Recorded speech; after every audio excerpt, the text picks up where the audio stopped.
আজ আমি তৈরি করে দেখাবো মিষ্টি কুমড়া দিয়ে মোচমোচে চপ রেসিপি। যাদের অ্যালার্জির সমস্যা আছে, চুলকানির কারণে বেগুনি খেতে পারে না, বেগুনির চপ খেতে পারে না, তারা কিন্তু রেসিপিটি ফলো করতে পারেন। আরও এরকম নিত্য নতুন রেসিপি পাওয়ার জন্য চ্যানেলটি অবশ্যই সাবস্ক্রাইব করে নেবেন। তো চলুন বন্ধুরা, দেরি না করে শুরু করি। তো চলে এসেছি বন্ধুরা, প্রথমে আমি একটা কুমড়া নিয়েছি। তো কুমড়াটা আমি কেটে নেব। তো প্রথমে এখানে চাকু দিয়ে এক পাশে এরকম সাইড করে কেটে নিতে হবে, আবার অন্য পাশে এখানে সাইড করে কেটে নিয়েছি। দেখুন কুমড়াটা কিন্তু অনেক সুন্দর হয়েছে, যদিও কাঁচা পাকা কুমড়া। তো আমি এরকম করে পাতলা করে স্লাইড করে কেটে নিয়েছি। এবার আমি এটা রেস্টে রেখে দেব 10 মিনিটের জন্য। তো লবণ দিয়ে দিয়েছি 1 চামচের মতো। লবণ দিয়ে আমি ভালোভাবে কিন্তু হাত দিয়ে সব জায়গায় মাখিয়ে নিয়েছি। মাখিয়ে আমি 10 মিনিটের জন্য রেখে দেব। অবশ্যই এটা করবেন, তাহলে কিন্তু ভালো হবে। তো আমি 10 মিনিটের জন্য রেখে দেব। আর এর পাশে আমি একটা ব্যাটার তৈরি করে নেব। তার জন্য একটা মিক্সিং বোল নিয়ে নেব মেজারমেন্ট কাপের 1 কাপ এখানে বেসন, অল্প করে কর্নফ্লাওয়ার নিয়েছি। আপনারা কর্নফ্লাওয়ার পরিবর্তে চাউলের গুঁড়া দিতে পারেন। লবণ দিয়ে দেব 1 চামচ, শুকনো মরিচের গুঁড়া, হলুদ।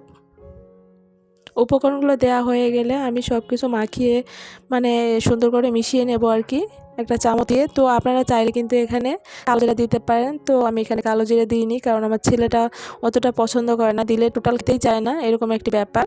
তো যাই হোক, আমি অল্প অল্প করে জল দিয়ে একটা ব্যাটার তৈরি করে নেব।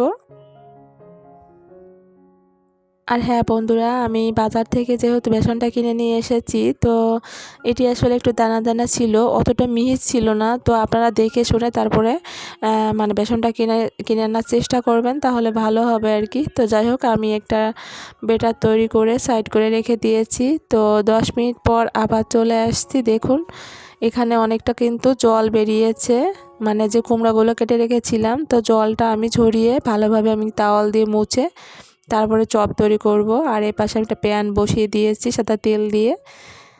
এবার আমি চপগুলো দিয়ে দেব, ব্যাটারটা লাগিয়ে আমি 4টার মতো দিয়ে দেব। 4-4টা করেই আমি ভেজে নেব।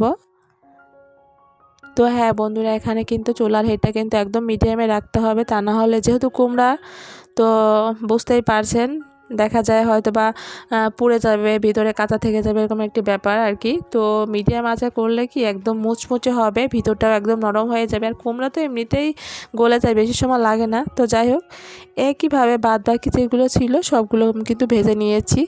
আর হ্যাঁ বন্ধুরা, এটি খেতে যে এতটা মজা, একদম মুচমুচে দারুণ। তো যারা একদমই খেতে পারে না বেগুন দিয়ে চপ করলে, তো তারা কিন্তু এই কুমড়া, মিষ্টি কুমড়া দিয়ে ট্রাই করতে পারেন। আমার মনে হয় দারুণ। বন্ধুরা একবার করলে আবার করতে বাধ্য হবেন। আর আমার আসলে সমস্যা হয়েছে, যেটা আমি বেসনটা কিনে এনেছি, তো ওটা আসলে দানা ছিল, এই কারণে অতটা মিহির হয়নি। তো খেতে কিন্তু দারুণ হয়েছে, যেরকমই হোক না কেন। হ্যাঁ, হয়তো বা দেখতে একটু কেমন লাগছে, যেহেতু দানা দানা ছিল ভিতরে, আপনাদের প্রথমেই বলেছি। তো যাই হোক বন্ধুরা, সবাই ভালো থাকবেন, সুস্থ থাকবেন, দেখা হবে নতুন কোনো ভিডিওতে।